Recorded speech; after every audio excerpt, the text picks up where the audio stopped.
तो आज हम बहुत बिगिनर लेवल की चीजें आज हम समझते हैं। ठीक है, तो मैं एक्सपेक्ट करके चल रहा हूँ कि जो भी सेशन में है वो ज्योतिष के थोड़े बहुत बेसिक्स समझते हैं। ठीक है, तो उसी पॉइंट ऑफ व्यू से मैं इसको कॉन्सेप्ट को आज हम समझते हैं। ठीक है, तो देखिए आयुर ज्योतिष का अगर हम सिंपल मतलब समझें तो आयुर का मतलब क्या है कि इसको आप लाइफ बोलें या लाइफ स्पैन, है ना। आयुर या बोले बॉडी का बैलेंस, है ना। ज्योतिष का मतलब क्या हुआ? ज्योत, ज्योतिष, है ना, ईश्वर की ज्योति। इसके और बहुत से मतलब निकल सकते हैं, मतलब सिंपल इसकी अंडरस्टैंडिंग ज्योतिष का मतलब है लाइट। जो चीजें नॉर्मली हिडन रहती हैं उनको क्लियरिटी के साथ देखना। ठीक है, एक लेमन लैंग्वेज में हम इसको डिफाइन करने की कोशिश कर रहे हैं। तो आयुर ज्योतिष का सीधा सा मीनिंग क्या हुआ कि बॉडी माइंड को टाइम के साथ कैसे समझे, है ना। कि ज्योतिष is all about study of time. ठीक है, काल गणना ये सब चीजें करते हैं, है ना। तो बॉडी माइंड को टाइम के साथ कैसे समझें, सीजन, ऋतु जिसको हम बोलते हैं, रूटीन और ग्रह स्थिति, है ना, ये सब चीजों से अपनी इम्बैलेंसेस को नोटिस करें और फिर सिंपल करेक्शंस हम लोग लेके आ सकते हैं अपने रूटीन में, है ना, अपने डाइट में, इन सब चीजों में, और इस चीजों को हम लोग अपना इम्प्रूव कर सकते हैं। जिससे ऑब्वियसली बात है डायरेक्टली हमारा हेल्थ, अब हेल्थ चाहे फिजिकल हेल्थ की बात करें, मेंटल हेल्थ, इमोशनल हेल्थ, हर लेवल पे हम चीजों को इम्प्रूवमेंट लेके आ सकते हैं। ठीक है, अब आयुर ज्योतिष क्या नहीं है ना, ये भी क्लियर होना चाहिए हमें। तो आयुर ज्योतिष डॉक्टर का रिप्लेसमेंट नहीं है।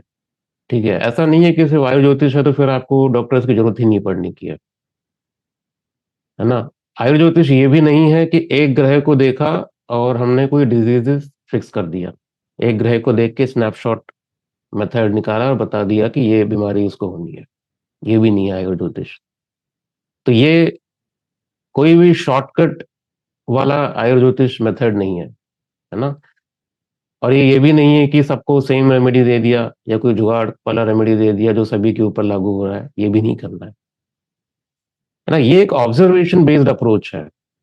पहले आपको देखना है, डायग्नोज करना है, उसको समझना है। ठीक है, फिर उसके बाद आप स्मॉल स्मॉल स्टेप्स में उसका हम लोग सोल्यूशन देते हैं। तो आने वाले सेशन में हम समझेंगे कि आयु ज्योतिष का जो एडवांस एप्लीकेशन अगर हम देखने जाएं, ठीक है, तो हम लोग ये समझेंगे कि आपकी हॉरोस्कोप देख के जब हम ये डायग्नोज करते हैं कि इस पर्सन को एक पर्टिकुलर हेल्थ इश्यू होने की संभावना है। जैसे फॉर एग्जांपल आपने देखा होगा कि स्किन में वाइट पैचेस पड़ने स्टार्ट हो जाते हैं। उसको क्या बोलते हैं हम लोग इंग्लिश में? विटलिगो। विटिलिगो। विटिलिगो। ठीक है, तो हम उस जब टॉपिक को हम लोग समझेंगे तो वहां हम कर्म विपाक का कॉन्सेप्ट हम लोग यूज करते हैं। मतलब ज्योतिष के माध्यम से आप चार्ट देख के आप ये बता पाएंगे, डायग्नोज भी कर पाएंगे कि पर्टिकुलर ये जो हेल्थ इश्यू इस पर्सन को हुई है उसका किस कर्म की वजह से उसका क्या विपाक होना है। विपाक का मतलब क्या हुआ? कोई आपने कर्म किया है, ठीक है, उसका मैनिफेस्टेशन होना है। अब वो मैनिफेस्टेशन स्पेसिफिकली हेल्थ के पॉइंट ऑफ व्यू से हमको डायग्नोज करना है। बात समझ में आ रही है? जनरली क्या होता है कि हम जब हेल्थ डायग्नोज करेंगे तो आपने चार्ट कॉम्बिनेशन देखकर बता दिए कि ये हेल्थ की पॉसिबिलिटी है। बट इसमें इसमें एक और भी लेयर है, एक इसमें एक और भी डेप्थ है। तो आयुर्वेद ज्योतिष क्या करता है कि ट्रीटमेंट जो होगा वो फिजिकल लेवल पे तो है ही है, साथ में वो कार्मिक लेवल पे भी उसका ट्रीटमेंट है। तो वो चीजें हमको अचीव करनी है।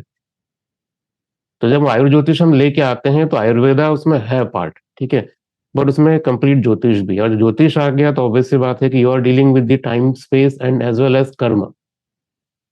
तो किन कर्मों की वजह से क्या उसका विपाक है और उसका हेल्थ डिजीजेज में क्या उसका कंट्रीब्यूशन है। ठीक है, ये हमें समझना है। अब ऑब्वियस सी बात है कि बीइंग अ ज्योतिषी हम एस्ट्रोलॉजिकल पॉइंट ऑफ व्यू से हम डायग्नोस कर लेंगे, बट ट्रीटमेंट का क्या होगा? अब हर कोई वैद्य तो है नहीं। तो बेटर ये है कि इसलिए सेशन में हमारे साथ आज डॉक्टर सचिन चौहान भी हैं, ठीक है, वो भी अपना इनपुट देंगे आज। बट जब हम उस एडवांस कॉन्सेप्ट्स को हम टच करेंगे, तो जो आयुर्वेदिक जो ट्रीटमेंट हो सकती है ना, वो भी हमारे साथ सेशन में वैद्य भी रहेंगे, है ना, उनकी भी नॉलेज हम लोग ऐड करेंगे इसमें। इस आयु ज्योतिष को एक होलिस्टिक साइंस की तरह हम लोग समझेंगे। क्योंकि अभी भी आप मेडिकल एस्ट्रोलॉजी जब आप देखते हैं ना, बुक्स काफी हैं इसके ऊपर, मेडिकल एस्ट्रोलॉजी के ऊपर, है ना, तो वहां पर आप देखोगे तो कॉम्बिनेशन के बेसिस पे डिजीज दी गई हैं बस, ठीक है, बट उसका कोई कार्मिक रीजंस नहीं है, ठीक है, और आयुर्वेदिक ट्रीटमेंट्स की वहां पर बात नहीं होती है।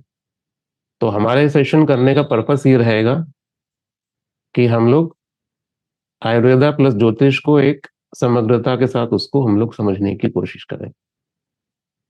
समझ में आ रही बात सबको? तो ये आयु ज्योतिष हमारे लिए, हम इसको इस तरीके से डिफाइन करेंगे, ठीक है। स्नैपशॉट मेथड अप्लाई करने से बचेंगे, क्योंकि स्नैपशॉट मेथड सिर्फ रील्स में और फेसबुक में काम आएंगे, ठीक है, बट रियल लाइफ में वो डेंजरस है, ठीक है, because you are playing with somebody's health, तो इट्स नॉट गुड। क्लियर? चलिए ठीक है, तो एटलीस्ट हमको ये डेफिनेशन क्लियर हुआ, ठीक है। तो ज्योतिष डायग्नोसिस का काम करेगा यहाँ पे, और आयुर्वेदिक ट्रीटमेंट या करेक्शन का काम करेगा, ठीक है। दोनों मिलके आप टाइमिंग और उसकी टेंडेंसी को क्लियरली आप लोग समझ पाएंगे, तो ये इसका बेनिफिट है, ठीक। अब देखिए कि जब हम आयुर् ज्योतिष की बात करेंगे, सबसे बेसिक कॉन्सेप्ट जो हमको समझना होता है वो है बॉडी का दोष, त्रिदोष, वात पित्त कफ, ठीक है। तो हम बॉडी को एक मशीन की तरह अगर ना समझे ना, बॉडी एक लिविंग इंटेलिजेंस है, और इस इंटेलिजेंस के 3 बेसिक मूड होते हैं। आयुर्वेदा में उनको हम लोग दोष बोलते हैं, ठीक है, त्रिदोष। सबने सुना है दोष क्या होते हैं? कोई बताना चाहेगा कुछ? क्या बेसिक आइडिया त्रिदोष का, क्या कॉन्सेप्ट है? मैं बताना चाहूंगा सर। जी जी सर, बताइए। हाँ, सबसे पहले तो आपको नमस्कार, और ये सेशन नमस्कार। अरेंज करने के लिए आपका बहुत बहुत धन्यवाद। मैं जी बताना ये चाहता हूँ कि मेरा एक खुद का एक ऐसा अंडरस्टैंडिंग है कि हम जिसको अभी दोष के तौर पे जिसको हम मान रहे हैं, वो सही में हमारी प्रकृति है। और प्रकृति, वात पित्त और कफ की जो प्रकृति होती है, उसमें इन जनरल ये होता है कि हमारा 2 प्रकृति का हमारे अंदर में मिश्रण होता है। वात होती है तो उसके साथ में थोड़ी कफ भी हो सकती है और पित्त भी हो सकती है। और एक छोटा-सा अंडरस्टैंडिंग ये है कि अगर हमारा आयु है वो हम 100 इयर्स का गिनते हैं, तो फर्स्ट 33 इयर्स है वो it will be considered for kapha. Then rest of the 33 years will be considered for pith, and balance 33 will be for vat. So बात in ठीक है। general लोगों में हमने एक टेंडेंसी देखी है कि आफ्टर 60 है वो उनके पैरों में जनरली प्रॉब्लम्स आने शुरू हो जाते हैं। तो उसका मतलब है कि वहां पे आफ्टर 60 जो जो हमारा एब्डोमिनल पार्ट के नीचे का जो एरिया है, जिसको हम पैर वगैरह जिसको बोलते हैं, तो उसमें इश्यूज आना चालू हो जाते हैं। तो ये प्रकृति है, वो मैं इस तरीके से समझता हूँ।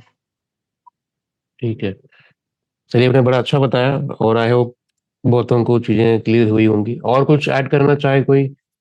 बेसिक डेफिनेशन वात पित्त कफ क्या हम समझेंगे इससे कोई भी सेशन में?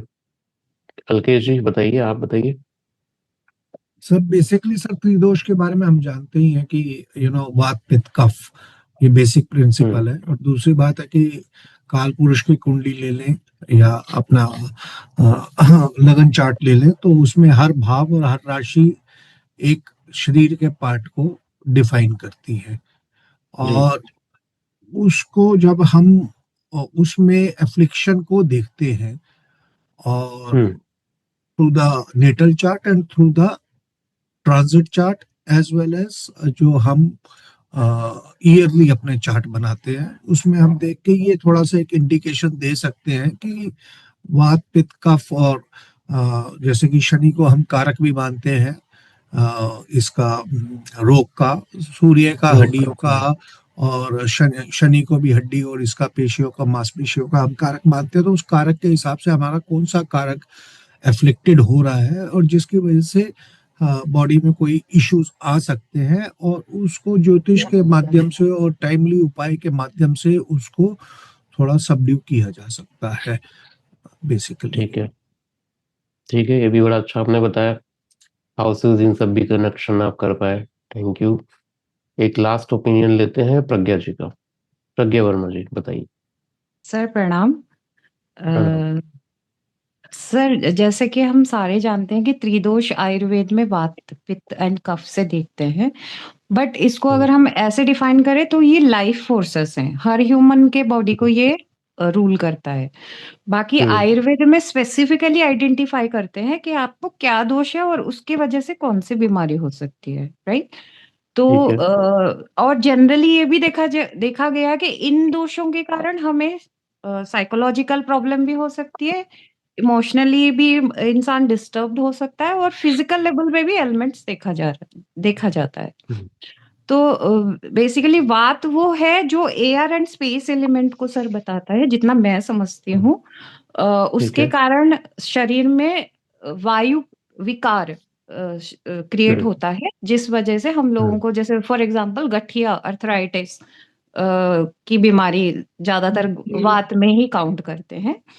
और पित्त सर हमारा मेटाबॉलिज्म को भी अफेक्ट करता है, क्योंकि पित्त फायर की एनर्जी होती है। फायर एंड वाटर, अगर कोई फायरी प्लैनेट वाटर साइन में बैठ जाए तो बॉडी में हो सकता है वो पित्त का इम्बैलेंस दे दे, है ना। और जैसे कफ है वो हमारे पूरे शरीर में लुब्रिकेशन को, सर्कुलेशन में हेल्प करता है, तो उसके कारण हमें श्लेष्मा जनित, कफ जनित बीमारी भी हो सकती है। तो इस तरह से सर मैं बहुत ज्यादा तो नहीं जानती, नहीं, आपने बहुत सही इसको डिफाइन किया, ठीक है। तो इसी को मैं आगे कंटिन्यू करता हूँ, ठीक है ना। हालांकि हम लोग वात पित्त कफ को और डिटेल में समझेंगे आने वाले सेशंस में, से बहुत कुछ चीजें हैं, बट आज बहुत ही बेसिक और एक लेमन अंडरस्टैंडिंग हम लोग समझते हैं, ठीक है। जैसे मैंने बताया कि बॉडी एक लिविंग आपका इंटेलिजेंस की तरह हम ट्रीट करते हैं, और इस इंटेलिजेंस के 3 बेसिक मूड होते हैं, ठीक है। तो इसी 3 बेसिक मूड को हम लोग आयुर्वेदिक लैंग्वेज में हम इसको दोष बोल रहे हैं, ठीक है। पहला मूड क्या है? वात। वात का मतलब है मूवमेंट, ठीक है। बहुत अभी बेसिक इसका रखा है अंडरस्टैंडिंग, ठीक है।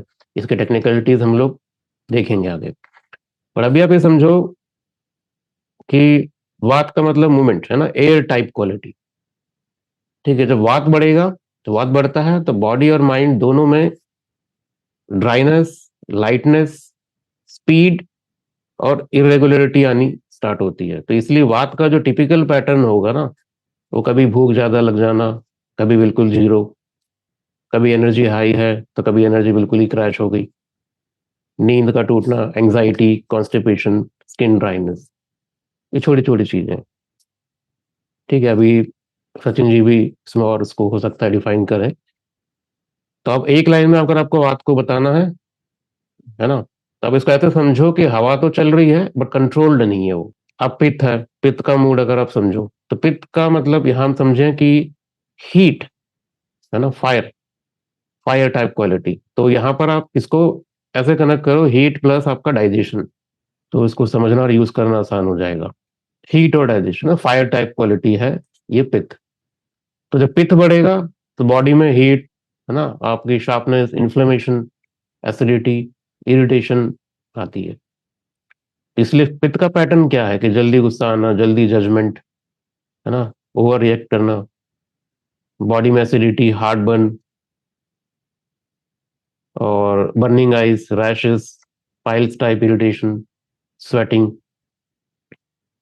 ठीक है। अगर पित्त को अगर डिफाइन करना एक लाइन में, तो क्या है कि फायर बहुत है, आग, आग यूजफुल है सबके लिए, ठीक है, फायर का बहुत एप्लीकेशन होता है, बट अगर ये एक्सेसिव हो जाए तो प्रॉब्लम है, ठीक है।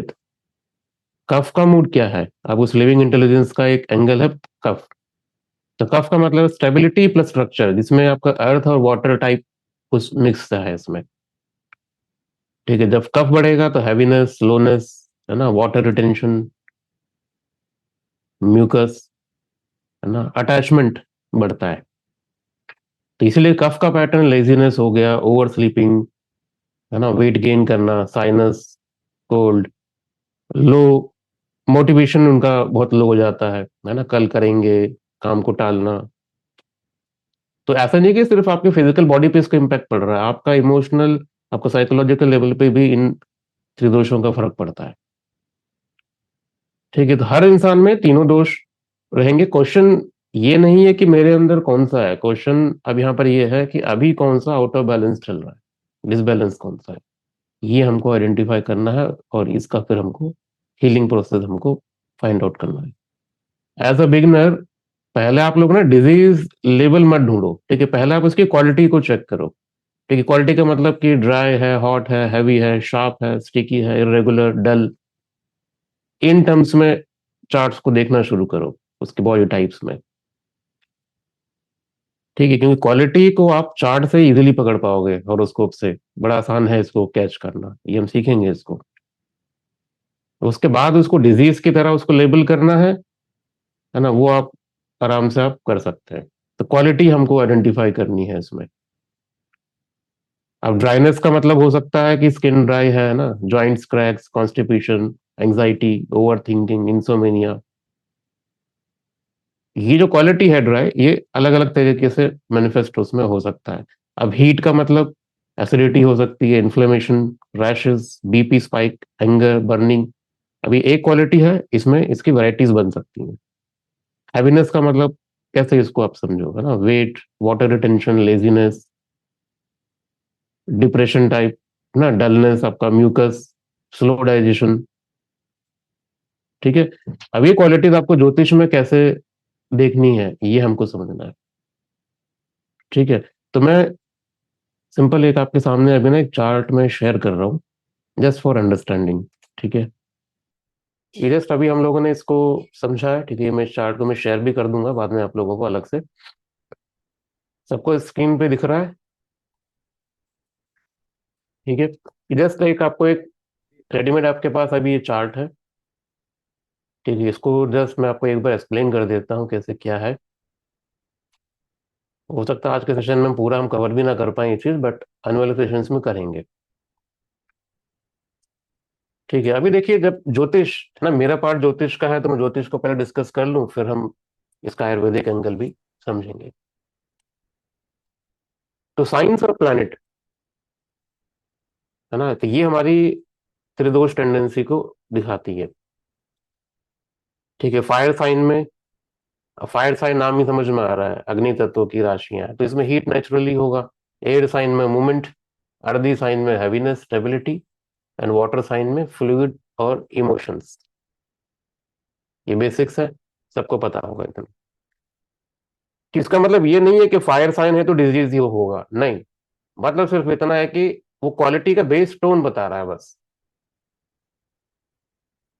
ठीक है, अगर चार्ट में फायर ज्यादा एक्टिवेटेड है, लाइक फायर साइंस आपके एक्टिवेशन में दिख रहे हैं, एफ्लिक्शन में ज्यादा है ना, मार्स सन एफ्लिक्शन में हो साथ में, तो बॉडी जो होगी वो हीट साइड पे जल्दी जाएगा वो।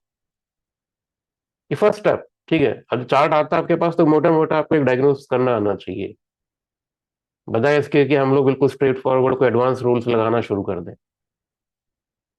अब देखिए कि कौन से पर्टिकुलर साइंस एफ्लिक्शन में आ रहे हैं, है ना, कौन से ग्रह एफ्लिक्शन में आ रहे हैं, तो उसमें आप आइडेंटिफाई करिए क्या वो अग्नि प्रधान ग्रह और राशियां हैं, उसको पहचानेंगे, है ना। अगर एयर साइन ज्यादा एक्टिवेशन में है एफ्लिक्शन के तौर पे, और सैटर्न राहु आपको दिखते हैं उसमें कनेक्टेड, तो हमको समझ में आ गया कि एयर एक्टिविटीज ज्यादा डिस्टर्ब है यहाँ पे। तो nervous system dry irregular side पे उस पर्सन को प्रॉब्लम करेगा। आर्दी वाटरी साइन ज्यादा प्रॉब्लमेटिक है, लाइक मून, जुपिटर, वीनस अगर एफ्लिक्शन में दिखते हैं या ज्यादा उसको इन्फ्लुएंस करते हैं इन साइंस चार्ट में, तो हैवीनेस, म्यूकस, ये सब चीजें आपको उसमें देखने को मिलती हैं बॉडी टाइप पे। ठीक है, तो ये जो चार्ट आपको दिख रहा है ना, ये चार्ट जस्ट एक उसी का ही एक रफ आइडिया है। अगर सन को सिंपली समझो तो मतलब हीट और मेटाबॉलिज्म, मंगल मार्स इन्फ्लेमेशन, सैटर्न है ना ड्राइनेस, सैटर्न खुद भी कोल्ड है। समझ में आ रही है बात सबको? ठीक है, आज जस्ट एक आप देखो कि इसका क्या स्कोप बन सकता है। ठीक है, इनके क्या कारक तत्व हैं वो हम स्टेप बाय स्टेप समझेंगे एक एक करके। और ये सब तब रियल आपके लिए बनेगा जब आप इनकी डिग्निटीज, सबसे इंपॉर्टेंट ध्यान देना, ज्योतिष से अगर आपको डायग्नोसिस करना है, चाहे वो राशि के लेवल पे हो चाहे वो ग्रह के लेवल पे हो, स्पेशली ग्रह, उनकी डिग्निटीज आपको चेक करनी आनी चाहिए कि ग्रह की प्लेसमेंट कैसी है चार्ट में, है ना, क्या वो डेबिलिटेशन में है, कंबस्ट है, एनिमी साइन में है, फ्रेंडली साइन में है, एक्सॉल्टेशन में है, ये सब डिग्निटीज है ना, हाउस एफिलिएशन में है कि नहीं, दशाएं कौन सी चल रही हैं, कॉम्बिनेशंस हैं। ये सब देखने के बाद फिर हम कुछ कंक्लूजन पे आ पाते हैं कि इसको, इसका बॉडी किस टाइप के दोष का इम्बैलेंसेस शो कर रहा है। सिर्फ प्लैनेट को देख के कंक्लूजन नहीं निकालना है। अब एक छोटा सा टॉपिक लेके फिर मैं आगे सचिन जी को मैं करूंगा फॉरवर्ड ये। तो जस्ट मैंने आज आपका बेसिक बेसिक टच किया है, ठीक है, इसको डिटेल में हम लोग नेक्स्ट सेशंस में करेंगे। एक अनुलोम विलोम प्राणायाम आप लोगों ने सुना होगा, ठीक है, कोई करता है अभी रेगुलर रेगुलर कोई कर रहा है pranayama anulom vilom yes daily? Sir. Benefits benefits है? Yes sir. ठीक है, सर, अच्छी बात। बेनिफिट भी तो है। उसी को थोड़ा सा हम एक बार डिस्कस करते हैं। जो नहीं कर रहे हैं एटलीस्ट वो करना शुरू करें, है ना। तो उसके लिए मैं थोड़ा सा इसमें कुछ पॉइंट्स ऐड करूंगा सभी के लिए। तो अनुलोम विलोम को एक रेमेडी की तरह ना ट्रीट करो आप लोग, ठीक है, एक बैलेंसिंग इंस्ट्रूमेंट की तरह उसको समझो। क्या बैलेंसिंग, है ना, ये बड़ा इंटरेस्टिंग है। ठीक है, तो हो सकता है हम आने वाले उसमें आयुर्ज्योतिष में ना जो भी मेन मेन जो प्राणायाम के मेथड्स हैं, है ना, जो भी यौगिक जो क्रियाएं हैं ना, उनको भी हम लोग समझेंगे ज्योतिषी एंगल से। ठीक है, क्योंकि वो सिर्फ आपकी फिजिकल बॉडी को हील नहीं करता है, ठीक है, उनके मल्टीपल बेनिफिट्स हैं, तो ज्योतिष से भी आप उसको समझ पाएंगे आप। तो हम ज्योतिष में हम लोग ना ग्रह को देखते हैं, ठीक है, पर ग्रह का इफेक्ट सीधा बॉडी एंड माइंड के थ्रू आता है। ठीक है, आयुर्वेदा भी सेम बात बोल रहा है ना, बस लैंग्वेज अलग है, हम लोग की टर्मिनोलॉजीज अलग अलग है, पर दोनों का पॉइंट बड़ा कॉमन पॉइंट है। अगर माइंड अनस्टेबल है, ब्रीद अगर अनस्टेबल है आपकी सांस में, है ना, ब्रीदिंग अनस्टेबल है तो डिसीजन भी अनस्टेबल होंगे। और अगर ब्रीद आपकी स्टेबल है तो माइंड भी लाइन पे रहेगा और आपके डिसीजंस भी आपके सही जाते हैं। ठीक है, तो अनुलोम विलोम का कोर काम कोई मैजिक नहीं है। ठीक है, यहाँ पर एक बड़ा एक ना लॉजिकल सा एक मेथड है ना, जिसे आप ना बॉडी के 2 चैनल्स को आप बैलेंस करते हैं। तो अब समझो कि योगा का सिंपल एक मैप है। ठीक है, जब प्राणायाम हम लोग करते हैं तो हम लोग अपनी लेफ्ट नॉस्ट्रिल और राइट नॉस्ट्रिल हम लोग यूज करते हैं, करेक्ट। तो लेफ्ट नॉस्ट्रिल ईड़ा, ठीक है, राइट नॉस्ट्रिल पिंगला, सही है। मैं अगर गलत हूं तो मुझे बता सकते हैं आप लोग, ठीक है। तो लेफ्ट नॉस्ट्रिल, है ना, लेफ्ट नॉस्ट्रिल ईड़ा नाड़ी, है ना, राइट नॉस्ट्रिल पिंगला नाड़ी। तो जब लेफ्ट नॉस्ट्रिल की हम बात करते हैं ईड़ा, तो वो मून नेचर का है, चंद्र। ठीक है, पिंगला जिसको राइट नॉस्ट्रिल, वो सूर्य नेचर का है, सन, है ना। तो लेफ्ट नॉस्ट्रिल जिसको हम ईड़ा बोल रहे हैं, मून नेचर, है ना, वो कूलिंग, सॉफ्ट, रिसेप्टिव और माइंड ओरिएंटेड है वो, है ना, थिंकिंग प्रोसेस करना ये सब। राइट नॉस्ट्रिल अगर पिंगला जिसको हम बोलते हैं ना, सन नेचर का, वो हीटिंग, एक्टिव और एक्शन ओरिएंटेड है। ठीक है, तो इसको अगर ज्योतिष के लैंग्वेज में हम लोग अगर समझें, है ना, तो ईड़ा आपको चंद्र की क्वालिटी देता है और पिंगला आपको सूर्य की क्वालिटी देता है। जब दोनों इक्वल होंगे तब सुषुम्ना काम करती है, मतलब माइंड सेंटर में आता है, और सेंटर में आया तो डिस्क्रिमिनेशन पावर आपकी बढ़ेगी, और स्टूडेंट के लिए यही सबसे बड़ा पॉइंट है जिसको जरूरत है उसको। ठीक है, तो आप लोगों ने नोटिस किया होगा कि कभी आप ना बहुत ज्यादा इमोशनल हो, है ना, कभी बड़े एग्रेसिव हो, कभी ओवर थिंकिंग है, कभी इम्पेशंस है, ये सिर्फ पर्सनैलिटी नहीं है, ठीक है, ये आपका जो प्राण है ना, प्राण का इम्बैलेंस होने का ये साइन नहीं है। तो अनुलोम विलोम उस पूरा प्राण का जो स्ट्रक्चर है उसको इक्वलाइज करने का बहुत अच्छा आपके लिए एक एक्सरसाइज हो सकता है। ठीक है, तो आयुर्वेदा में जो ब्रीद को हम लोग, है ना, सांसों को प्राण वायु बोलते हैं। तो प्राण वायु जब डिस्टर्ब होगी तो सबसे पहले वात डिस्टर्ब होगा, और वात डिस्टर्ब हुआ तो माइंड की स्टेबिलिटी बिगड़ती है। तो इसलिए anxiety, sleep issues, random fears, है ना, माइंड में बहुत सारे थॉट्स का चलना, ये सब वात का पैटर्न है।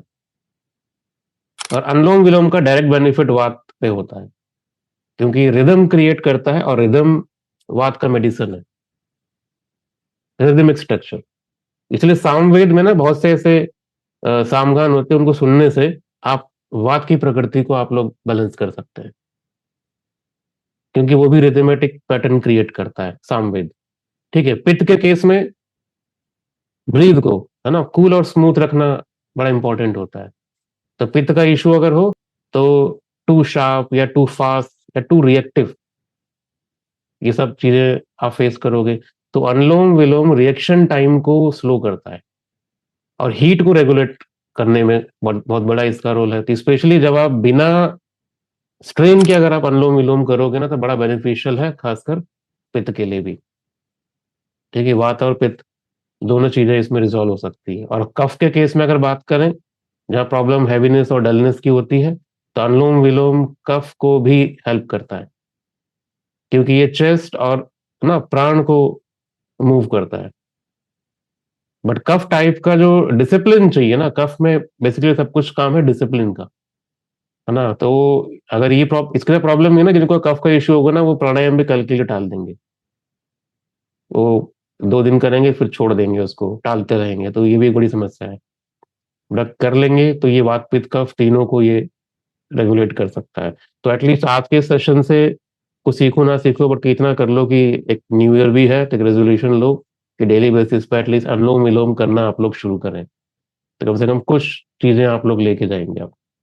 और ये प्रैक्टिस जो है अनुलोम विलोम का इसलिए भी बड़ा पावरफुल है, क्योंकि बॉडी ना एक नेचुरल एक नेजल साइकिल फॉलो करती है। जब आप लोग सांसें लेते हैं तो नॉर्मल डे में ये कभी लेफ्ट नॉस्ट्रिल एक्टिवेटेड रहेगी आपकी, कभी राइट एक्टिवेटेड रहती है, और ये साइकिल आपके नर्वस सिस्टम से बहुत क्लोजली लिंक्ड है। ठीक है, तो एक एक मोड होता है जिसको बोलते हैं हम लोग सिंपैथेटिक मोड, है ना, एक्शन मोड, और एक मोड है आपका पैरासिम्पैथेटिक, रेस्ट और डाइजेस्ट मोड जिसको आप लोग बोल सकते हो। तो राइट नॉस्ट्रिल जब एक्टिवेटेड रहेगी ना, तो आपके एक्शन टोन का मतलब सिंपैथेटिक को सपोर्ट करता है, और लेफ्ट नॉस्ट्रिल जब डोमिनेट रहेगा तो रेस्ट टोन, जिसको पैरासिम्पैथेटिक हम लोग बोलते हैं, वो उसको सपोर्ट करता है। तो अनुलोम विलोम का इफेक्ट बड़ा लॉजिकल है ना। आप अल्टरनेट ब्रीदिंग से दोनों साइड को इक्वल स्टिमुलेशन देते हैं, इससे ना ब्रेन का ओवरबाइज होना कम होना शुरू हो जाता है। ठीक है, तो आप कभी भी एक्शन मोड में या सिर्फ वरी या चिंता वाले मोड में नहीं फंसे रहोगे, आप बैलेंस रहोगे। तो इसलिए इसको डेली करना जरूरी है, खासकर अगर ज्योतिष पढ़ते हो तो और ज्यादा जरूरी है। ठीक है, तो इसलिए जब कोई स्टूडेंट इसको प्रैक्टिस करेगा, प्रैक्टिस के बाद उनको फील होगा कि माइंड क्लियर है और लेजीनेस नहीं है। और ये क्लैरिटी ज्योतिष में लर्निंग के लिए बहुत इंपॉर्टेंट है। समझ में आ गई बात सबको?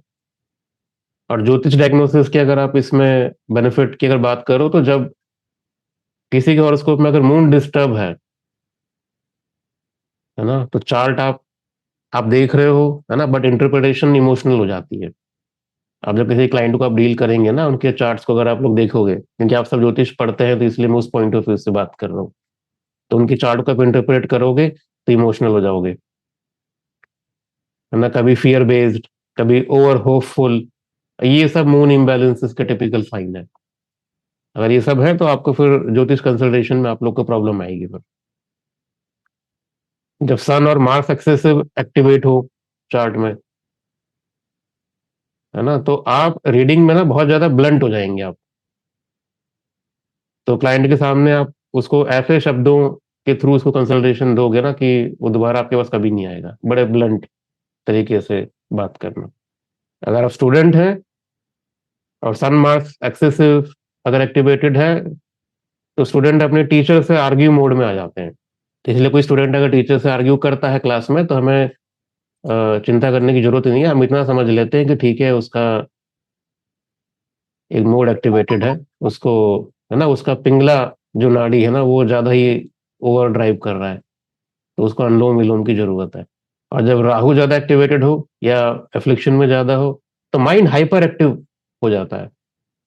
इंफॉर्मेशन बहुत ज्यादा कंज्यूम करते हैं ऐसे स्टूडेंट, और डाइजेस्ट कम करेंगे, है ना। 10-12 कोर्स में एनरोल कर लेंगे, दुनिया भर के टेक्निक्स इकट्ठा कर लेंगे, एक टेक्निक, दूसरी टेक्निक, तीसरी टेक्निक, बट एप्लीकेशन में कुछ नहीं आएगा, ओवरडोज। तो बीइंग अ स्टूडेंट, अनुलोम विलोम ये सारी प्रॉब्लम आपके ठीक कर सकता है। ये ब्रीथ इरेगुलरिटी और प्राणा स्कैटरिंग की वजह से ये जो प्रॉब्लम्स आ रही है ना आपको, ये सब ठीक हो सकती है। तो अनुलोम विलोम इन तीनों को एक बेस लेवल पे इंप्रूव करता है। ये फर्स्ट रेमेडी है आयुर्वेदा के पॉइंट ऑफ व्यू से। आप आयुर्ज्योतिष अगर आप पढ़ते हैं, तो अनुलोम विलोम शुरू करना शुरू करो, तो आयुर्ज्योतिष पढ़ने का फिर मजा है। समझ में आ रही बात सबको? इससे मैं अपना ये टॉपिक मैं खत्म करता हूँ, और फटाफट हम लोग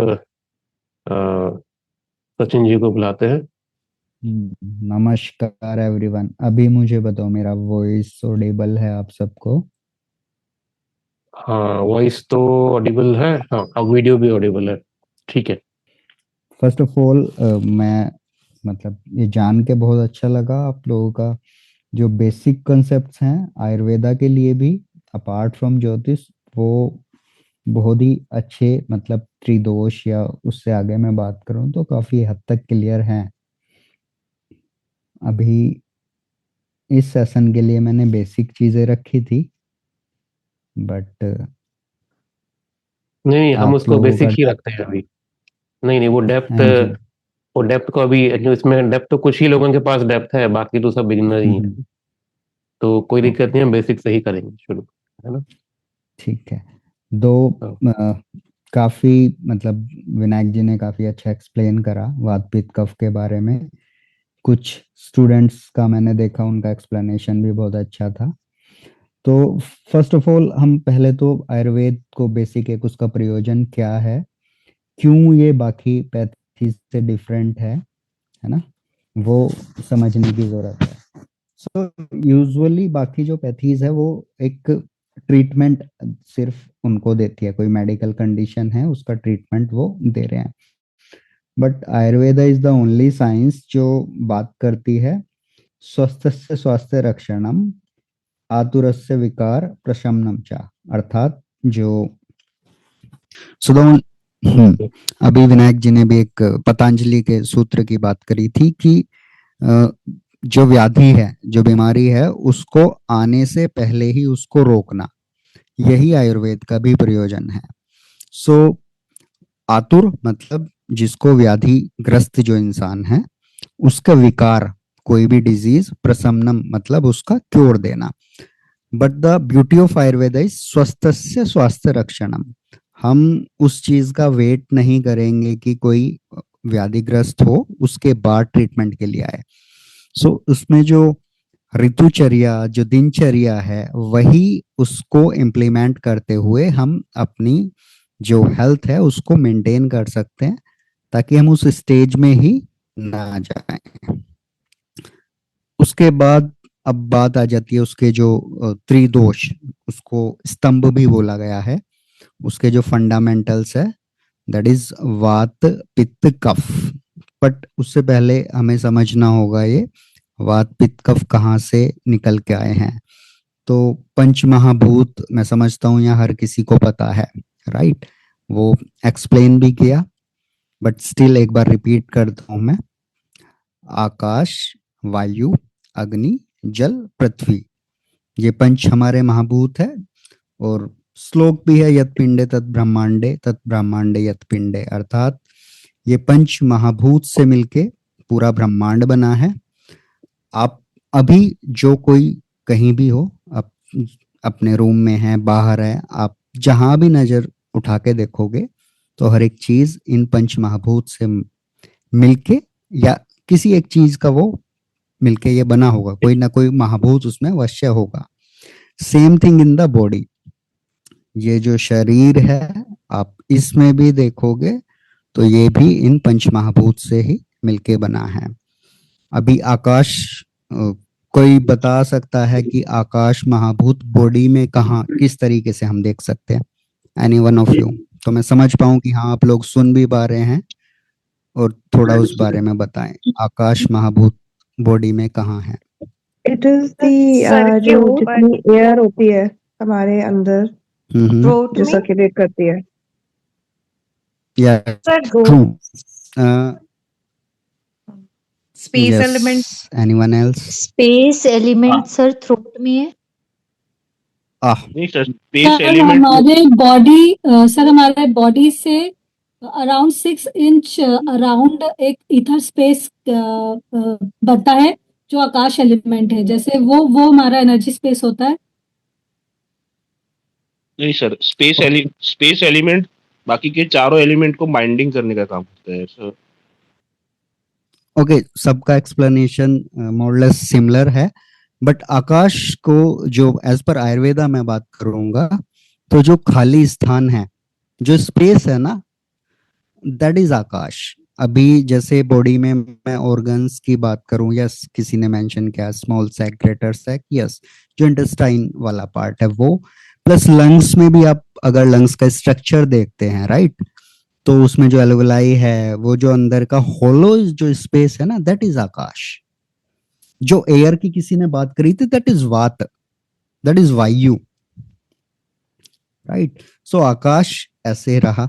वायु जो हम अभी विनायक जी ने अनुलोम विलोम की बात करी, तो जो हम इंस्पायर कर रहे हैं राइट, दैट इज वायु। जो हम एक्सपेल कर रहे हैं, दैट इज ऑल्सो वायु। इसके अलावा कोई वायु? यस, बेसिकली 5 टाइप्स ये होते हैं, एंड उनके ऑर्गन वाइज लाइक जैसे प्राण जो हम इंस्पायर करते हैं, जो इंस्पिरेशन एक्सपिरेशन है, दैट इज ऑफ द कर्म ऑफ प्राण वायु। अभी अपान का कर्म है एक्सक्रीशन, जो स्टूल पास करते हैं, जो गैसेस पास होती हैं, या फिर जो मेंस्ट्रुअल साइकिल है, तो लोअर बॉडी में जो भी मूवमेंट है that is due two upon. तो जब कोई रिप्रोडक्टिव ऑर्गन का कोई इशू है, कोई गैस पास करने का कोई प्रॉब्लम है, कॉन्स्टिपेशन है, इन दैट केस मेंसिस का कोई प्रॉब्लम है, तो तब अपान की दुष्टि होती है। सेम अभी समान, उदान, व्यान, इस तरह से 5 वायु है ये, राइट। अभी ये हुआ आकाश, वायु। अग्नि, अग्नि तत्व बॉडी में क्या है? जो डाइजेस्टिव जूसेस हैं, एंजाइम्स हैं, बाइल है, ये जो मेटाबॉलिज्म का जो पूरा प्रोसेस है, दैट रिप्रेजेंट्स द अग्नि इन द बॉडी। अभी नेक्स्ट क्या बचा? जल तत्व। अभी जल बॉडी में कहाँ है? हंसेंगे तो आंसू आएंगे, रोएंगे तो भी आंसू आएंगे, वो जल तत्व को रिप्रेजेंट करता है। और जल तत्व कहाँ है? ल्यूब्रिकेशन, श्लेष्मा की किसी ने बात करी थी, yes. And then prithvi. Prithvi is solid structure जो बॉडी में है, जो ऑर्गन्स है, जो मसल्स हैं, जो बोन्स है, ये सब रिप्रेजेंट करते हैं पृथ्वी को। कोई भी structure is made up of Prithvi only, right. अभी इनका कॉम्बिनेशन आपको किसी ने बड़े ब्यूटीफुली एक्सप्लेन किया, द कॉम्बिनेशन ऑफ दिस वायु एंड स्पेस इज वाता, fire and water is combination, ये मिलके बना पित्त, और जो कफ बना that is combination of Prithvi and जला। तो वात पित्त कफ इज, ये त्रिदोष इनको बोलते हैं। और यही प्रकृति है। जब ये सम स्थिति है तो प्रकृति है, और जब इसमें वैषम्यता, कुछ डिस्टरबेंस आ जाए, कुछ इम्बैलेंस आ जाए, दैट इज विकृति। इसको समावस्था रखना ही हमारा पर्पस है, वही स्वास्थ्य की रक्षा करना है। अभी इससे नेक्स्ट आ जाते हैं कि क्या सिर्फ दोष ही रेस्पॉन्सिबल है बॉडी को हेल्दी रखने के लिए? तो उसमें धातु भी एक कॉन्सेप्ट है। दोष धातु मल मूलम ही शरीरम। दोष इज त्रिदोष, वात पित्त कफ। धातु इज सप्त धातु, 7 body tissues, that is रस, रक्त, मांस, मेद, अस्थि, मज्जा, शुक्र। रस रिप्रेजेंट्स द जो आहार रस जो बनता है, आपने जो भी इनटेक किया उसमें जो जूस फाइनली बना, जो व्यापार होता है डाइजेशन का, दैट इज रस। रक्त फाइनल, उससे जो नेक्स्ट स्टेज है, जो भी आपने इनटेक करा उसके बाद ब्लड फॉर्मेशन जो होता है, दैट इज रक्त। मांस, जो मसल्स बनती हैं, दैट इज मांस। मेद इज फैट टिश्यूज। अस्थि जो बोन है, मज्जा इज बोन मैरो, एंड शुक्र इज सीमेन एंड ओवा। एंड फाइनली इसी सप्त धातु से जो मिलके बनता है, दैट इज ओज। सो दोष धातु मल। 3 तरह के मल कोई बताएगा मुझे? Mal is definitely yes waste products. आपकी बॉडी में क्या क्या वेस्ट है? 3 मल है, मैं बता रहा हूँ, आप मुझे बताएं। Any one of you? Earwax. Yes, that is kapha, but जो 3 मल की मैं बात कर रहा हूँ उसमें से ये नहीं है। स्वेट है क्या सर उसमें? हाँ जी, sweating is part of it. yes, sweat is one, yes, sweat is one, Yes, and Urine, sir. then the urine and the urine is another, then the stool. stool, yes, very simple ना। अभी क्या है कि इन तीनों का excretion is very important. अगर ये 3 waste product body से निकल रहे हैं, this is the way of detoxification, है ना। तो डेली बेसिस पे इनटेक हो रहा है तो डेफिनेटली स्टूल पास होना चाहिए। वाटर हम सब लेते हैं through out the day, 3 to 4 litre, अपनी प्रकृति, अपनी जरूरत के अकॉर्डिंग। सो वो यूरिन के फॉर्म में बाहर आता है, राइट। एंड स्वेट यूजुअली अभी जैसे विंटर का सीजन है जहाँ पर तो लोगों का कम मतलब स्वेटिंग होगा, बट उसमें व्यायाम करके स्वेटिंग होना चाहिए। That is another way of detoxification. तो ये त्रिमल है। अगर आपके त्रिमल, उनका एक्सक्रीशन अच्छे से हो रहा है, आपके दोष साम्य अवस्था में है, आपके धातु मेंटेन्ड है, तो you are a healthy person, right. अभी प्रकृति की बात आई, बॉडी टाइप।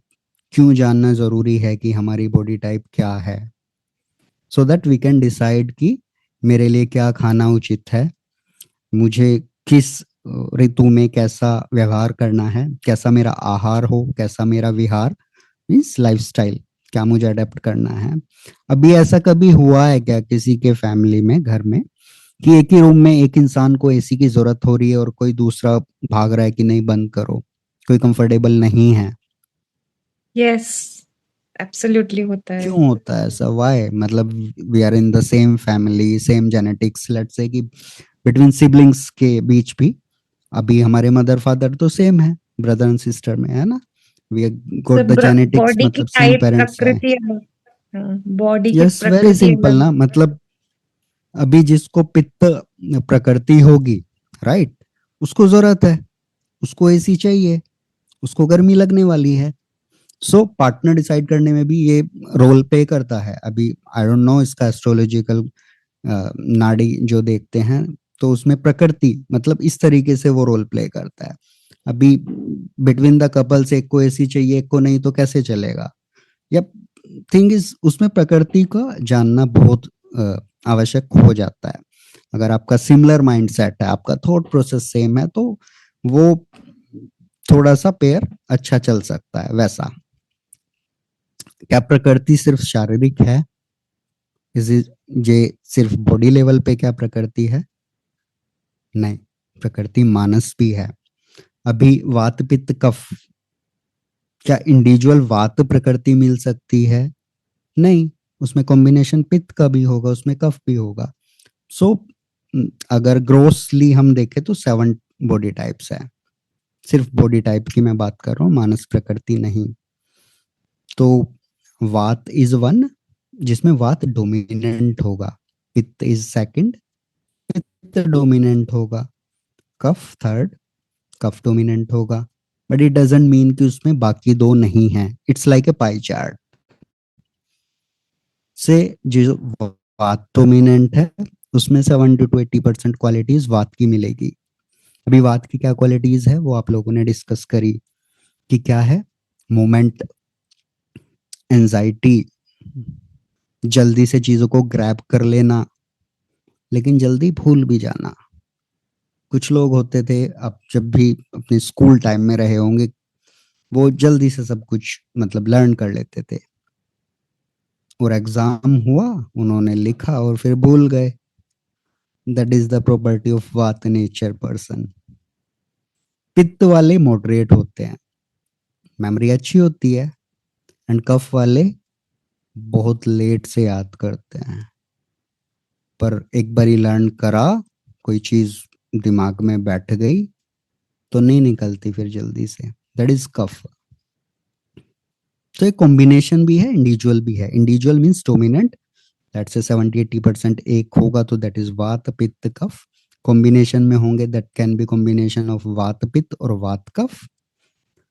दूसरा कॉम्बिनेशन ऑल्टरनेट पित्त कफ हो सकता है, पित्त वात हो सकता है, सेम वे कफ पित्त कफ वात। ऐसे रेयरली लोग होते हैं जिसमें तीनों बैलेंस स्टेट होती है, लाइक वात पित्त कफ, वेरी रेयर। और वही आपको सबसे ज्यादा स्टेबल शार्प लोग मिलेंगे। ना बहुत ज्यादा गुस्सा होना, कोई एडवर्स सर्कमस्टेंसेस आए तो, ना बहुत ही ज्यादा एक्साइटेड होना, न्यूट्रल, सम अवस्था, ऐसा। तो अगर आप जान पाए खुद को, आपका बॉडी टाइप क्या है, आपकी फैमिली में किसी का बॉडी टाइप क्या है, उनकी मानस प्रकृति है, किसी को जल्दी गुस्सा आ रहा है तो क्यों आ रहा है, बिकॉज उसका बॉडी टाइप है, आपको समझना होगा, राइट। किसी को लेट से समझ में आ रहा है तो भी आपको ज्यादा रिएक्ट नहीं करना है, उसका बॉडी टाइप है, वो वैसा है, उसकी प्रकृति वैसी है। आप उसके लिए क्या कर सकते हो, आपको ये देखना है। क्या रेमेडी दे सकते हो, क्या कुछ मेडिसिनल यूज हो सकता है, किस वे में आप उनको हेल्प कर सकते हो, you can look up to that, right. अभी प्रकृति जान लेंगे, फिर ऋतुचर्या। ऋतुचर्या क्या है, क्यों जानना जरूरी है। अभी जैसे कितनी ऋतु होती है हमारी, कोई बताएगा? 5 6 ऋतुस होती हैं सर। 6 हाँ, किसी ने भी 5 बोला था। हाँ सॉरी देखो सॉरी भारत नहीं, भारत एकमात्र ऐसा देश है जिसमें सारी ऋतुएं आती हैं, 6 की 6। तो ये कभी भूलना मत सभी लोग, ठीक है। तो षड ऋतु हम लोग बोलते हैं, और ये एक बेनिफिट भी है यस भारत के। ठीक है सचिन जी, यस, मतलब यस। सो मतलब बिल्कुल सही कहा विनायक जी ने कि India is the only country जहां आप सारे वेदर को एंजॉय कर सकते हो, और 6 की 6 ऋतु है। कोई नाम चलो मैं ही बता दूं। अच्छा, 2 काल, वो तो आप सब एस्ट्रोलॉजर्स, आई मीन आयन जो है, आदान काल विसर्ग, जो सन का मूवमेंट है टुवर्ड्स नॉर्थ, दैट इज आदान। शायद अब आने वाला भी है मकर संक्रांति के बाद, Uttarayan. Uttarayan. Yes Uttarayan, yes, moving towards uttar is Uttarayan. Ayan, ayan is movement, जो सन का मूवमेंट है, दैट इज उत्तरायण, वो आने वाला है। तो वो 6 जो षड ऋतु है, basically that is breakdown of 2 ayan, उत्तरायण, दक्षिणायन। जब उत्तर को अयन हुआ दैट इज उत्तरायण, जब दक्षिण की तरफ गया सन, दक्षिणायन। तो उसी जो 2 हमारे काल है मेनली, उसका डिवीजन है 3 ऋतु का, वो डिवीजन हो जाता है। सो अभी जैसे आदान काल विसर्ग काल भी इसी को बोलते हैं, राइट। तो ऋतु जो हमारी है, वसंत, ग्रीष्म, वर्षा, शिशिर, शरद, हेमंत, यस, अभी कौन सा ऋतु चल रहा है? शरद सर। शरद तो सर गया। शिशिर चल रहा है सर। शिशिर भी शीत ऋतु चल रहा है। शरद आएगा सर। हेमंत। शिशिर चल रहा है सर अभी। Yes, Shishir. इट इज शिशिर। हेमंत तो वसंत पंचमी के बाद शुरू होगा। यस। अभी शरद किसी ने फर्स्ट बोला था, वो बड़ा कॉमन सा है कि सर्दियां चल रही है तो शरद होगा, बट ऐसा नहीं है है ना। और ये हेमंत और शिशिर इज लाइक सिमिलर, जो हेमंत इज अर्ली विंटर्स और शिशिर लास्ट वाला है। वसंत, वसंत पंचमी, यस करेक्ट। ये ऐसे ही है, हम चीजों को कोरिलेट नहीं करते, वो जो उनका नामकरण है अगर ऐसे कनेक्ट करेंगे तो वो सब चीजें वही हैं। वसंत पंचमी के बाद में आएगा। अब इसमें आयुर्वेद के त्रिदोष का क्या रोल है? जैसे बात करी थी कि किसी पर्टिकुलर एक ऋतु में किसी दोष का संचय, प्रकोप, प्रशमनम होता है। संचय, प्रकोप, पहले कोई चीज संचय मतलब इकट्ठी होगी, कलेक्ट होती रहेगी। डिजीज कोई भी एकदम से नहीं आती कि आपने एक दिन गलती करी और नेक्स्ट डे आपको वो रिफ्लेक्ट हो गया। नो, आपने पहले दही खाई, फिर आपने फिर खाई, फिर आपने बाकी मिल्क प्रोडक्ट भी लिए, आपने नहीं बंद करा। दैट इज संचय, वो स्टेज चल रही है। उसके बाद प्रकोप होगा, आप फिर भी नहीं रुके, बॉडी ने आपको सिग्नल दिया बट आप नहीं रुके। आपका बॉडी टाइप भी कफ है, आपको क्यों बॉडी टाइप समझना है, उसके बाद अपने अपनी हैबिट्स को चेंज करना है, अपने आहार विहार में चेंज लाना है। अगर तो आपका बॉडी टाइप वात है, पित्त है, आप ले सकते हो दही, बट आपका बॉडी टाइप अगर कफ है जो कि अभिसंधि कारक है, दही कर्ड जो है, फिर भी आप लेते हो। एक बार लेने से कुछ नहीं होगा, 2 बार लेने से कुछ नहीं होगा। अभी सीजन भी चल रहा है ये हेमंत वाला और शिशिर वाला, आपका बॉडी टाइप भी कफ है, आप फिर भी ले रहे हैं और नहीं रुकते, तो फिर वो प्रकोप की अवस्था आ जाती है। फिर आपको कफ, साइनस, ये सब प्रॉब्लम दिखने लगती है, राइट। तो अभी वात, पित्त, कफ, इनके अलग अलग ऋतु में संचय, प्रकोप और प्रशमनम होते हैं, और इनको डिटॉक्स करने के लिए पंचकर्म थेरेपीज भी होती है अकॉर्डिंगली। अभी जैसे पित्त का एग्जाम्पल लेंगे, शरद ऋतु, विंटर्स की जब स्टार्टिंग होती है, जो दीपावली के आसपास का टाइम होता है, जब भी विंटर्स आने वाली होती है, कुछ लोगों में नोटिस किया होगा कि शीत पित्त, अर्टिकेरिया, स्किन रैशेस, इस तरह की प्रॉब्लम नजर आने लगती है। वो क्यों? उस टाइम पे पित्त का प्रकोप होता है, संचय हो चुका पहली 2 ऋतुओं में, जो वर्षा गई है उससे पहले, जो ग्रीष्म, अभी बात आई थी कि ग्रीष्म है तो किस चीज का प्रकोप होगा या किस चीज का दोष का एग्रीवेशन होने की स्टेज होगी, बट दैट इज पित्त, बिकॉज गर्मी है एंड पित्त इज फायर एलिमेंट। तो वो संचय हो चुका, ग्रीष्म में संचय हुआ, वर्षा में हुआ, अभी उसका प्रकोप का समय है। वो रिफ्लेक्ट होगा बॉडी में कब? वो शरद में आपको रिफ्लेक्ट होगा। शरद में आपको अर्टिकेरिया होने लगेगा, इंडाइजेशन होने लगेगा, ऐसे करके। तो अभी क्या है, फिर उसकी चिकित्सा क्या बताई है? विरेचन कर्म होता है आयुर्वेद में, लूज मोशन जो उसमें लगाते हैं। अगर कोई थोड़ा मतलब आयुर्वेदा का बैकग्राउंड जानता है तो पंचकर्म में थेरेपीज होती हैं, दैट इज विरेचन, जिसमें पित्त दोष को बाहर निकालते हैं। एनीवन ऑफ यू, किसी ने कभी पंचकर्म की कोई थेरेपी ली हो? वमन, विरेचन, वस्ती, किसी ने सुना है इस सब के बारे में? Okay, very good. सर लिया है।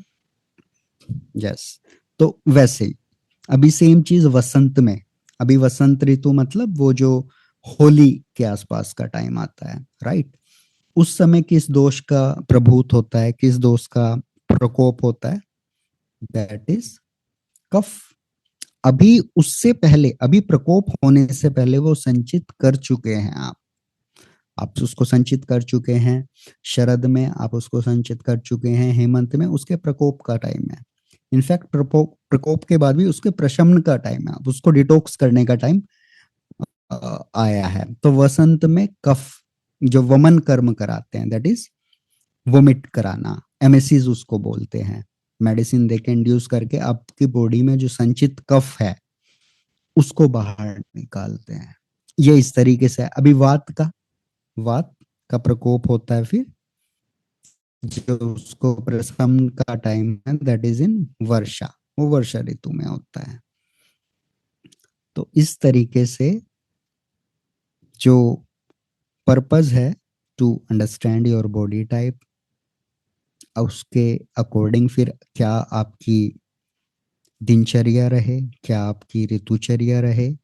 अभी एक बेसिक रेमेडी ये समझ लो कि जो हमारी ये चल रही है फिलहाल ऋतु, दैट इज शिशिर जो चल रहा है अभी, विंड जो है वो काफी रुक्ष नेचर की है, ड्राई नेचर की। आप मतलब अगर स्क्रैच करोगे अपने स्किन पे तो वाइट मार्क जैसे आ जाता है, तो इट मीन्स बॉडी में रुक्षता बढ़ रही है, ड्राइनेस है।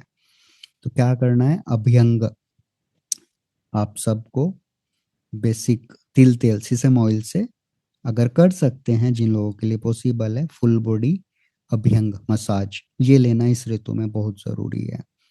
तो जो वात का प्रकोप है, जो रुक्षता है, उससे आप बच जाएंगे।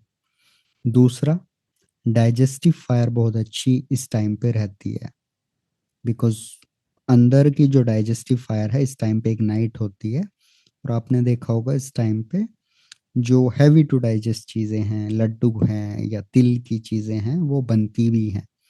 वो जो हमारे फेस्टिव्स हैं, अलग अलग चीजें आती हैं, तो उसको उसी तरीके से हमारे कल्चर में इंट्रोड्यूस किया गया था कि इस सीजन में हमारा डाइजेस्टिव फायर अच्छा है, तो जो चीज हम नहीं यूजुअली खा पाते इसमें खा के वेट गेन करने के लिए अच्छा टाइम है, जिन लोगों को वेट गेन करना है उनके लिए।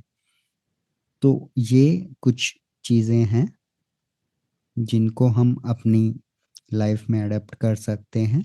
बाकी ऋतुचर्या, दिनचर्या अपने आप में काफी बड़ा टॉपिक है। इसके लिए अगर विनायक जी चाहेंगे तो we can have further sessions जिसमें हम पूरी ऋतुचर्या डिस्कस कर सकते हैं। अभी आप लोगों के कुछ क्वेश्चंस हो तो वी कैन डिस्कस। तो सचिन जी, अभी जैसे क्या कर सकते हैं हम ना, अगला सेशन जो हम करेंगे, तो आपको क्या लगता है कि पहले हमें क्या करना चाहिए? हमको ऋतुचर्या ही डिटेल में करना चाहिए कि हम त्रिदोष टॉपिक हम लोग पहले टच करें?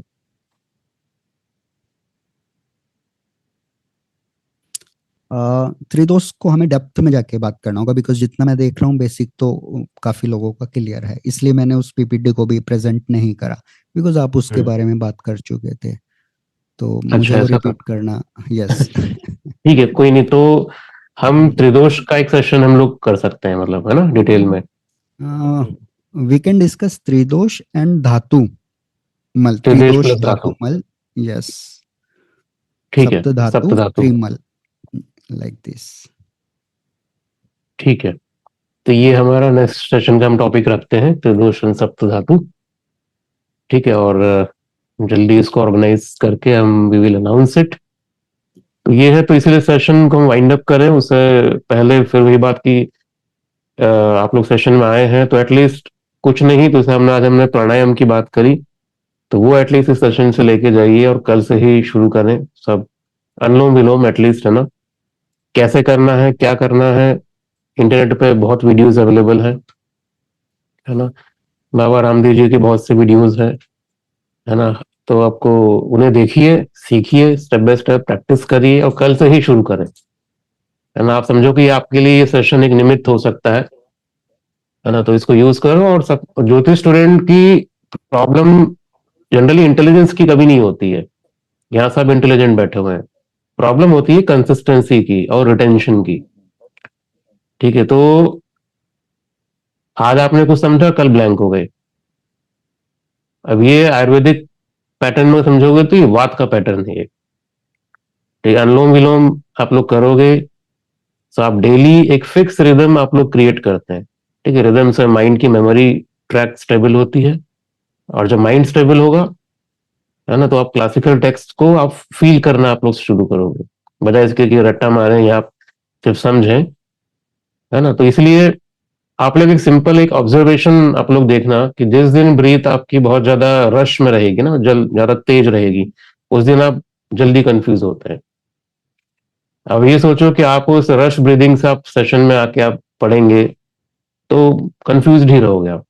और जिस दिन ब्रीदिंग आपकी ब्रीथ आपकी स्मूथ होती है ना, उस दिन थोड़ा कम पढ़ के भी आप ज्यादा चीजों को पकड़ पाते हैं। चाहे आप वेबिनार सेशंस में रहें, चाहे आप किताबें पढ़ें, ये सब चीज पे लागू होगा। ठीक है, तो ये कोई फिलॉसफी नहीं है, सिंपल आपका डायरेक्ट नर्वस सिस्टम से जुड़ा हुआ लॉजिक है। तो इसलिए इसको आप लोग करें। और कैसे करना चाहिए, सब कुछ इंस्ट्रक्शंस अवेलेबल है आज के टाइम पे इंटरनेट पे, है ना। बट कुछ चीजें हैं कि आप सिंपल कंफर्टेबल पोस्चर्स में बैठो, ठीक है, स्पाइन को स्ट्रेट रखें, फेस को रिलैक्स रखें, है ना। और पहले कुछ नॉर्मल ब्रीथ प्रैक्टिस करें, है ना। फिर लेफ्ट इनहेल, राइट इनहेल, फिर राइट इनहेल, फिर लेफ्ट इनहेल, बस इतना करना है। एग्जैक्टली क्या प्रोसेस है ये आपको यूट्यूब पे वीडियोस मिल जाएंगे इसके, है ना। पर आपकी ब्रीथ कोशिश करो कि साइलेंट, स्मूथ और इक्वल लेंथ की हो। अगर इक्वल नहीं हो रही है तो कोई प्रॉब्लम नहीं है, धीरे धीरे प्रैक्टिस से वो चीज हो जाएगी, है ना। उसकी साधना करनी पड़ेगी, प्रैक्टिस करनी पड़ेगी धीरे धीरे। रिटेंशन हम लोग एक शब्द यूज करते हैं इसमें, कुंभक, है ना। तो इनहेल एक्सहेल के बीच में कुंभक भी है। तो रिटेंशन कुंभक ना, वो बिगिनर्स को फोर्सफुली नहीं करना चाहिए, है ना। पहले इस प्रोसेस में स्मूथनेस आने देंगे, और स्मूथनेस इस दिन आई तो माइंड के आपके नॉट्स खुलने स्टार्ट होंगे। उसके बाद आप कुंभक प्रैक्टिस करें, है ना। रेचक है वो आप कर सकते हैं साथ साथ। तो ये कुंभक रेचक क्या है, ये सब आपको मिलेंगे इंस्ट्रक्शंस वीडियो में, ठीक है। तो ये सब देख के एक बार करेंगे। टाइमिंग क्या है, मैं ज्योतिष के पॉइंट ऑफ व्यू से अगर बात करें कि कब करना बेस्ट होता है, तो मॉर्निंग में करोगे तो वात का सबसे पहले आप हैंडल कर लोगे आप, तो दिन का बेस आपका स्टेबल हो जाएगा।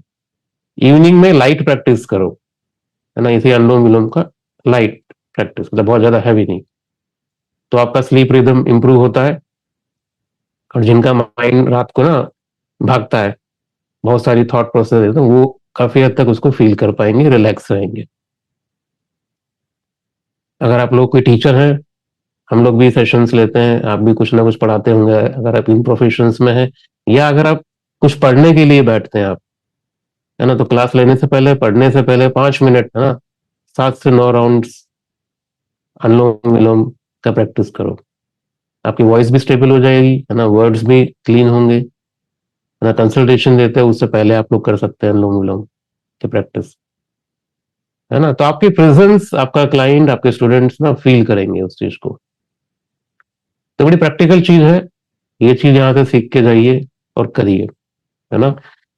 अगर नोज ब्लॉक्ड है, ये भी अभी किसी ने पूछा उसमें प्राइवेट चैट में, तो उनके लिए भी बता दूंगी, अगर नोज क्लोज्ड हो, फीवर हो, ब्रीथ बहुत हैवी लग रही है, तो उस दिन प्रैक्टिस थोड़ी लाइट रखो, बट करो, है ना।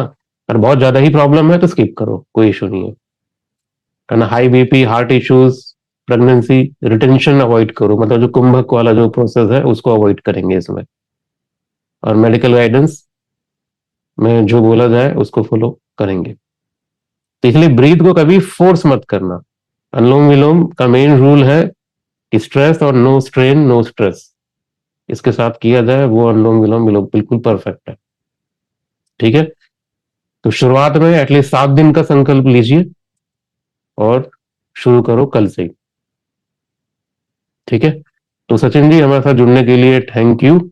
और बहुत जल्दी हम लोग सेकंड सेशन के लिए भी प्लान करते हैं, तो इसको अनाउंस करेंगे। और जैसा हमने डिसाइड किया कि दोष और सप्त धातु का टॉपिक हम लोग उसमें करते हैं, ठीक है। Thank you everybody.